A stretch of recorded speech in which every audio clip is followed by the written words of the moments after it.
I am amazed that I wound up getting this massive space tonight, and I hope to put on a show worthy of this size. So anyway, for those of you that have not seen Rakugo before, it is a 400-year-old Japanese storytelling art. It consists of a single performer on stage just like this, kneeling on a cushion known as a zabuton. You're going to learn a little bit of Japanese throughout all this. And the only props that the Rakugoka, or Tengoren, will use is a fan, a sensu, and a hand towel, a tenugui. And we sit in this very formal position known as seiza, or ouch.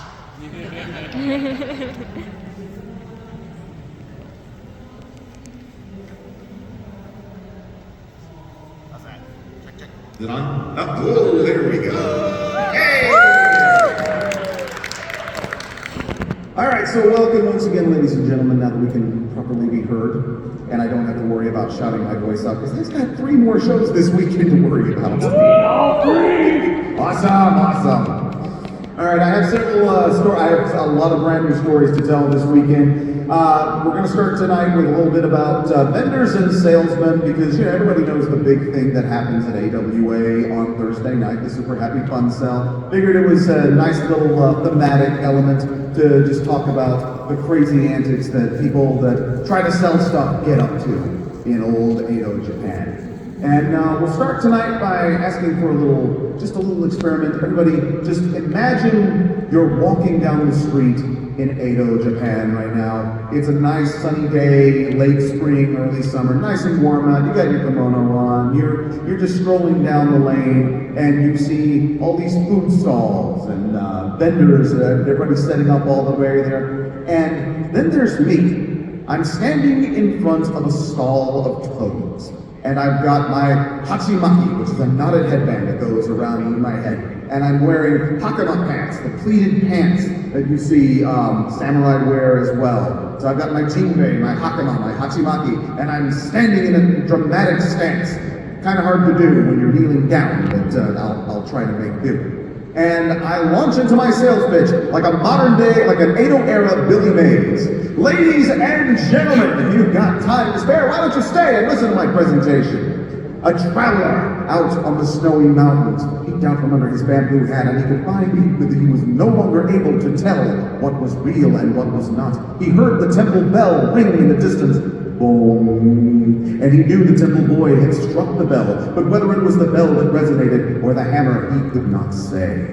Now, ladies and gentlemen, I got something very important to show you. I've got this elegant crafted box inside a very cunningly wrought doll. Now, you know we've got some great doll makers in Japan. Shuzui in Kyoto, Takeda no Inosuke in Osaka, and Fujiwara no Asom in Omi. This particular piece comes to us from Omi. There are 8 gears in the neck and 12 fasteners down the back. When I wind the box and I place it on the ground, it gathers the moisture of heaven and the warmth of the earth, and the dual cosmic forces of yin and yang combine as one and give the doll life and power. The lid of the box springs open, and the doll steps out with the grace of the tiger, the to and fro sway of the sparrow, and the dance of the sacred bird, the peacock.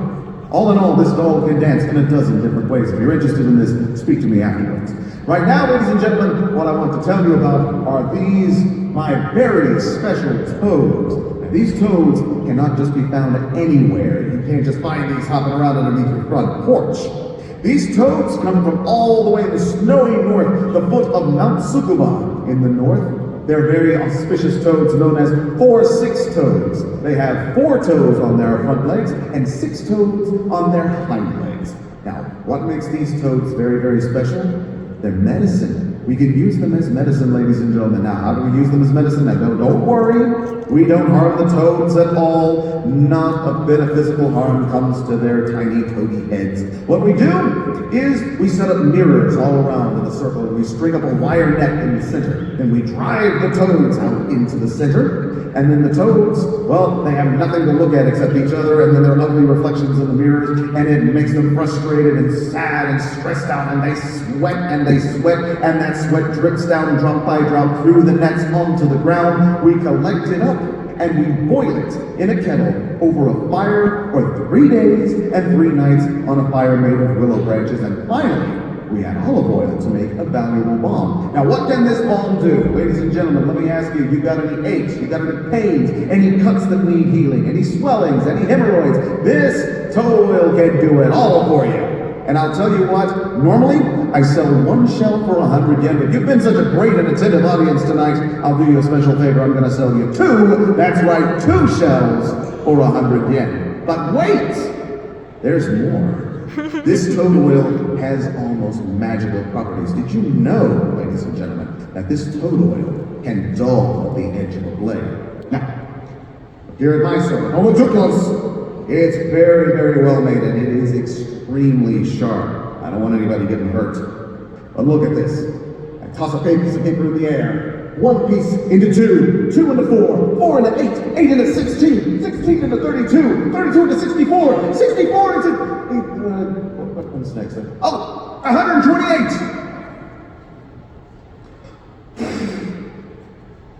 See, they fly like snowflakes at the foot of Mount Hira, or cherry blossoms during the viewing season. But now watch this. Now, take a little bit of my toad oil, put it on the edge of my blade, and now, watch this. Nothing. Nothing. I might as well be hitting it with a stick. Now, I clean the toad oil off, and now watch this. My skin parts like paper at the slightest touch of the blade, but don't worry, I'm not in any danger at all. 1 little dab of the toad oil, and the skin heals almost immediately. Now that you've seen this, who wants to buy some of my toad oil, ladies and gentlemen? Step right up!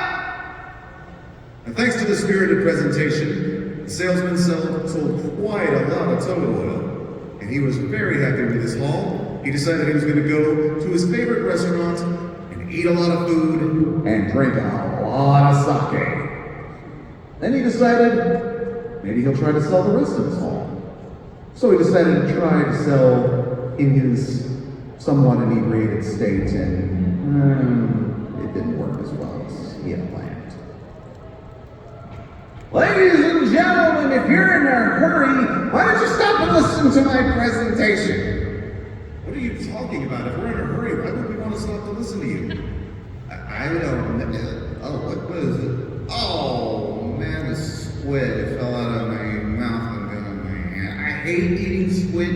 It gets stuck in my teeth. Okay, never mind. Look at my toads over here.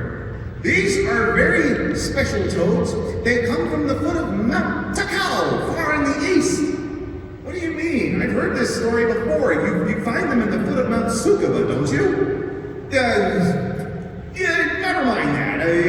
You can find these toads anywhere. You can even find them under your house. But these ones are special because they're 6'8" toads. Because they got 6 toes on their front feet and 8 toes on their hind feet. No, that's 4 6 toads, isn't it? Excuse me? Are you running this presentation or am I? Shut up! Anyway. What do we do with these toads, ladies and gentlemen? We make medicine out of them, and I'll tell you how. We string wire nets on them, all around in a big circle. Wait, don't you mean you string up mirrors all around? No! This is a new technique, okay? Smart guy. Anyway, we string up wire nets all around, we put a wire net in the middle of them, we drive the toads out in the middle of it, and then the toads got nothing to look at but each other, and they get all frustrated, and their oily sweat drips down drop by drop. We collect it up, and we boil it on a fire for 3 days and 3 nights, and then we add coconut oil to make a valuable balm. Are you cooking with it, or are you using it as medicine? I don't know if I want to eat toad sweat mixed with coconut oil. Shut up! It's medicine, all right? Okay? Yeah, it cures cuts, swellings, and hemorrhoids, and I'll do you a favor. Normally, I sell 2 of these shells for 100 yen, and I'll do you a favor today, since you've been a great audience, I'll sell 1 shell for 100 yen. What? No, we're paying the same amount for half as much.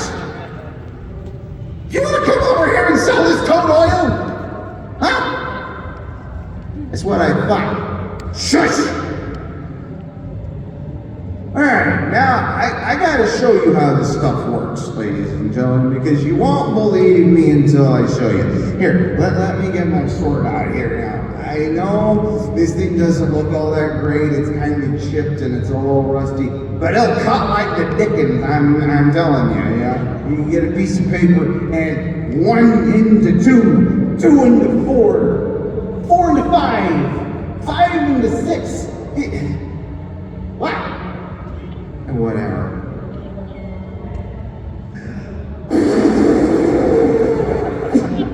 Sam Fly! Where'd they go? Oh. Anyway, okay, now, this is what I gotta show you. So you put a little toad oil on the blade, like that, and you get the paper, and see, nothing at all. I'm telling you, it's crazy how good it works. See, you know, it's so crazy, it can't even cut my skin. Look.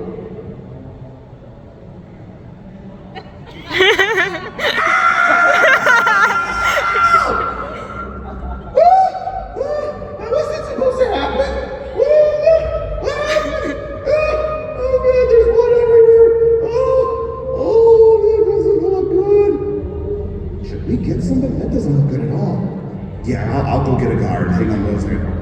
No! Nobody is getting anybody. Everybody's staying right here. You know why? Because this is the opportunity I can show you the miraculous healing powers of my Toad-Oil. Oh, sorry. Don't mind the blood. Okay. So, for wounds like these, you get a little bit of the Toad-Oil, you put it on the wound like so, and voila! The bleeding has stopped. That bleeding has not stopped. Okay. You try again. Okay? You do it, if it doesn't work the first time, try it again. You get a little Toad-Oil, you put it on the cut like this, and voila! The bleeding is not stopped. Why is the bleeding not stopped? Are you really sure you're gonna be okay? Okay. I didn't want to show you guys this, but this is the absolute last resort you have to do with the Toad-Oil in life-threatening situations like this, okay? You gotta scoop up a whole handful of it and slap it on there. And the sheer weight of it will seal up the cut, and it's not working. It's not working. It's mixing with the blood and it's getting everywhere. Should we call somebody for you? Help! I need somebody to stop the bleeding! My Toad-Oil's not working!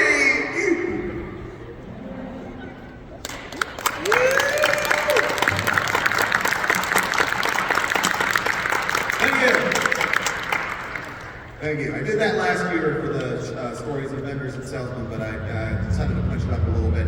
Started learning a lot more about actual production of the Rakugo show. Actually learned a little bit, I'm not really saying that, mainly just from watching other Rakugo perform, especially one Katsura Sunshine. Anybody familiar with him? Yeah. Yep.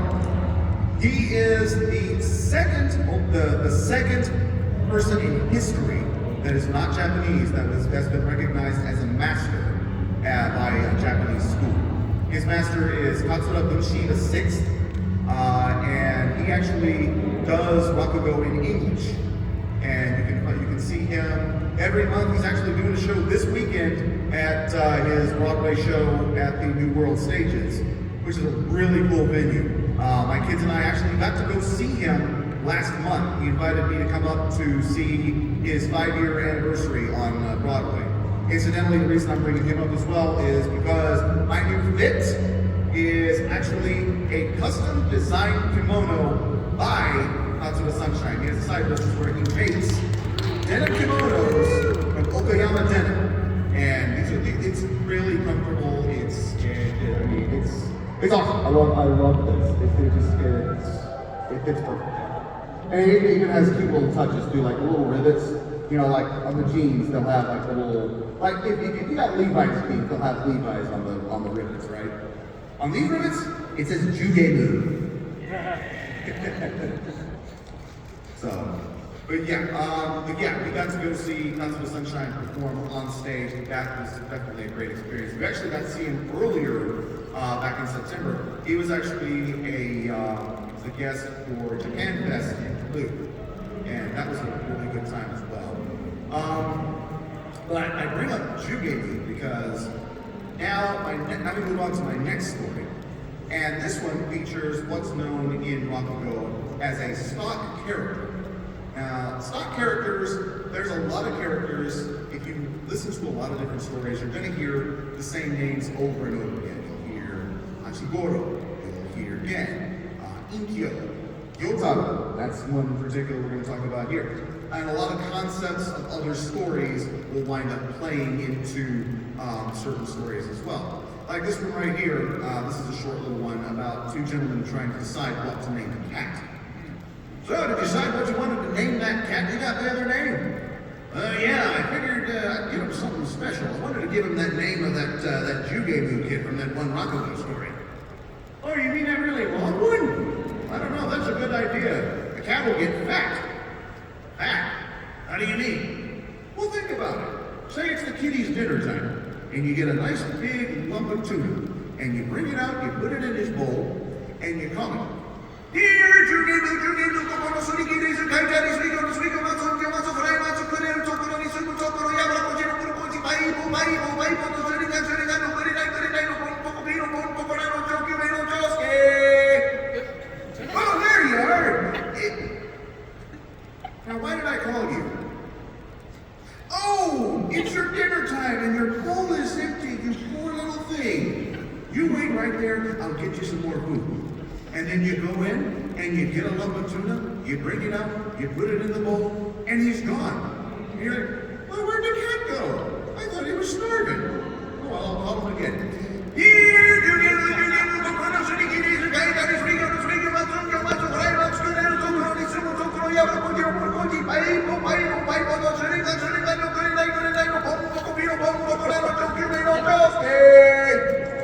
oh, there you are. I can't remember why I called you again. Oh, it's your dinner time and your food bowl is empty. All right, I get the point. So yeah, you'll see a lot of things like that happen. If you read the manga Akane Banashi at all, a little bit later in the story, they talk about the whole recurring characters, recurring themes, things all flowing together in different stories, and they refer to it as the Rakugo-verse. So yeah, you can kind of see it if you've read a lot of different kind of scripts. So this one features a young man by the name of Yotaro, who is not the brightest tool in the shed.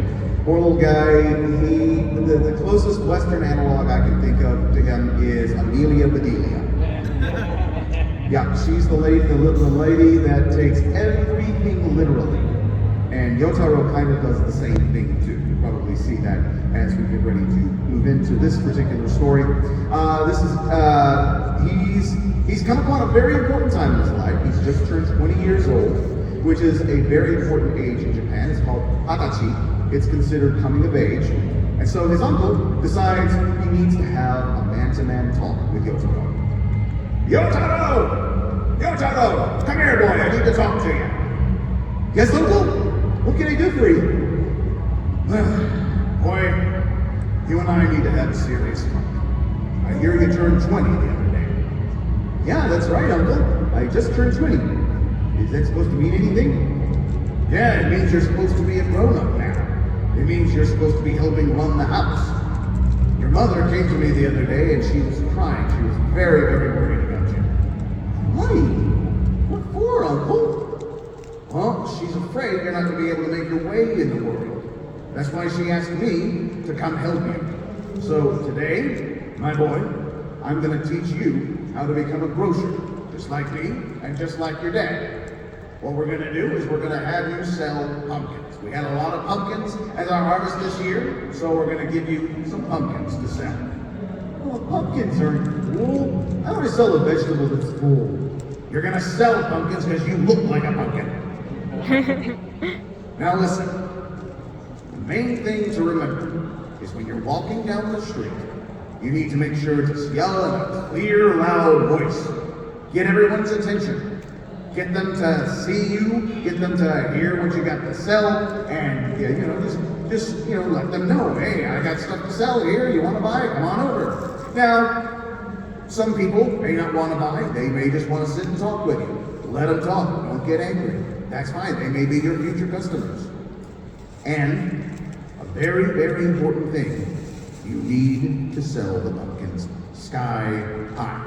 You understand? Yes? All right, good. Well, you've already gotten dressed. I see you've already gotten your hakama and your jinbei. Very good. Now, we're going to bring the pumpkins out to you. I need you to go ahead and pick up your pole and put them on, put the pumpkins on the pole. Okay.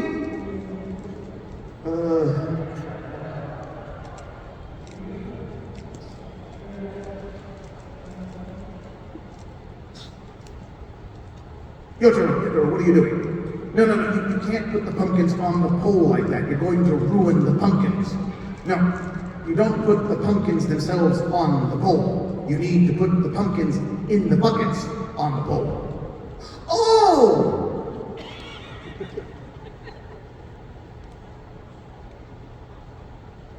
No, Yotaro, no. You put the buckets on top of the pole. If you pick up the pole now, you're going to knock the buckets over and spill the pumpkins everywhere. No, put the buckets on the end of the pole. Oh!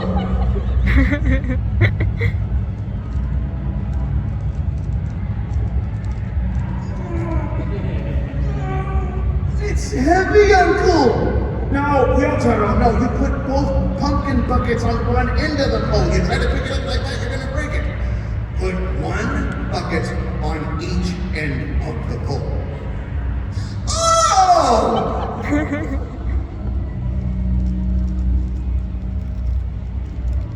All right, use your bag, get it up over you. There you go, very good. Now remember what I told you.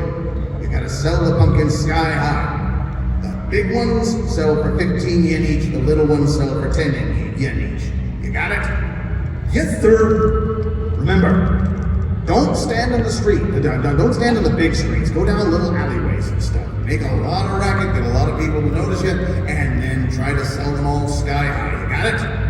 Yes, sir. Hey, okay. I'm going now, Uncle. Oh, man, what a crazy day this is. I thought I was going to get introduced to the woman my uncle wanted me to marry, and now I have to sell pumpkins. All right, well, he said start yelling in a loud voice. Here goes. Pumpkins! Pumpkins! Hey, pumpkins! You, what are you doing over there? Huh? Oh, I'm just trying to sell pumpkins. For a second I thought you were calling me pumpkins. Yeah, I wouldn't call you pumpkins. You look more like a potato than a pumpkin. Young man, here's the point. You're trying to sell it, right? Why don't you say something like pumpkins for sale so people know what you're talking about? Oh, okay, thank you. It's good to learn new things. Pumpkins for sale! Pumpkins for sale! Oh, here's an alleyway. My uncle told me to go down narrow alleyways. Go down this way.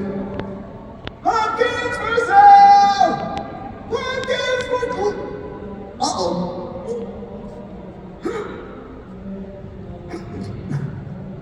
Uh-oh. Both of the ends of the pole are stuck in the eaves of the houses. This street's too narrow. What am I going to do? Hey, you there. What are you doing? Sorry, I was trying to sell pumpkins, but I got stuck. Can you widen the alleyway a little bit so I can get out? You can't do that. Listen, get out from under the pole, pull it out, and then set it down. Oh, okay.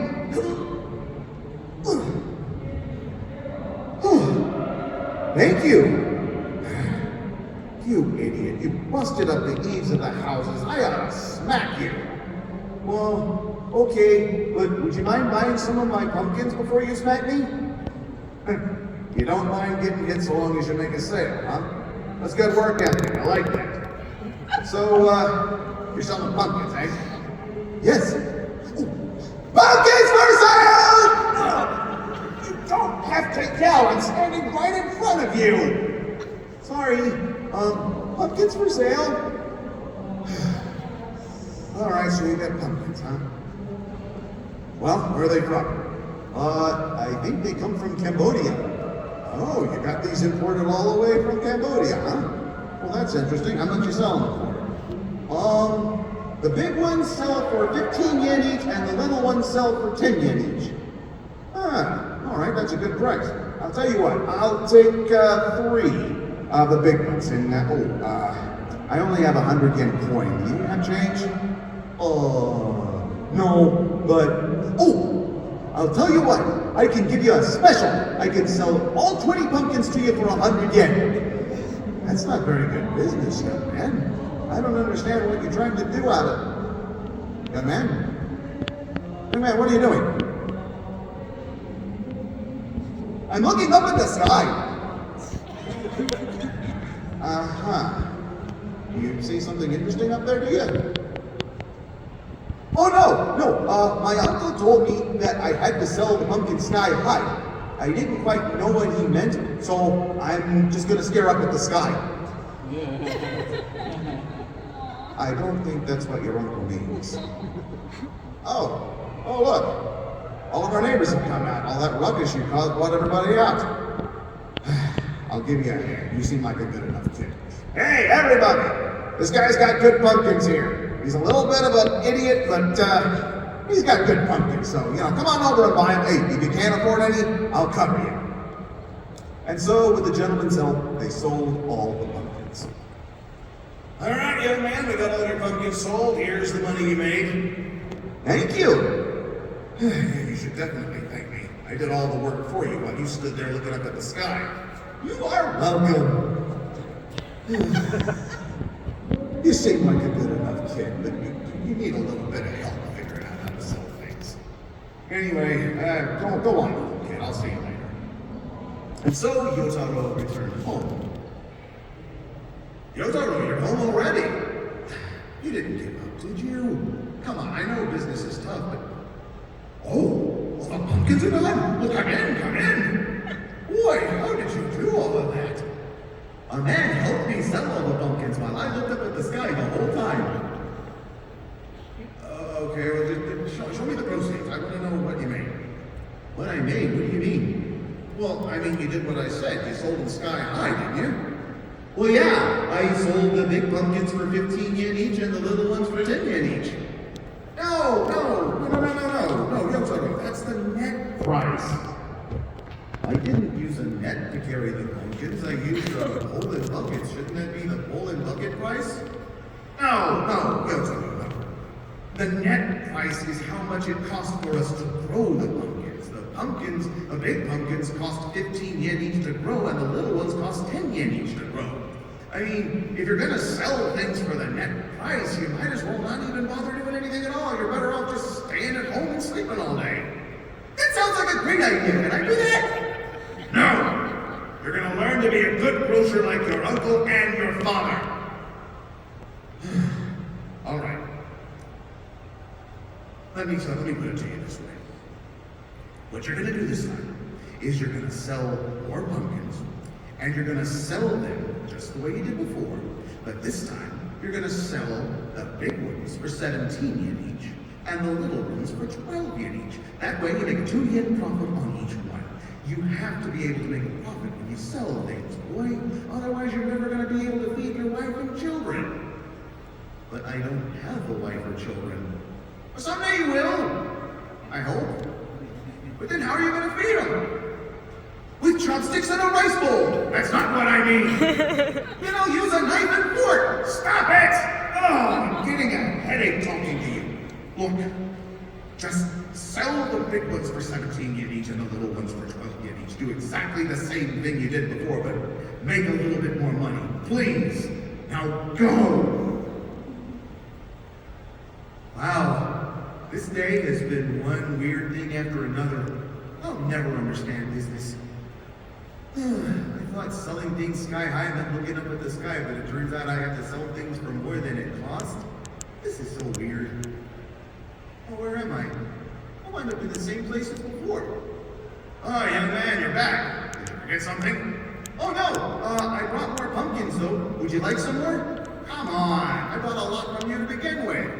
Well, I mean, my uncle sent me back out because I didn't make enough money. I thought by selling them sky high, I had to look up at the sky, but it turns out I just had to raise the price. Otherwise, I'll never be able to feed my wife or children. I'll tell you what, you got a unique way of doing business. Thank you. That wasn't meant as a compliment. You're welcome. Come on. You're impossible to talk to. I mean, you gotta be at least getting up in years. I mean, you gotta be a little bit older. You gotta have come of age. How old are you anyway? I'm 60. 60? Don't give me that. You don't look a day over 20. Well, yeah, 20 is my net age. That makes 40 my profit. What are you talking about profiting off your age? How else am I gonna feed my wife and children?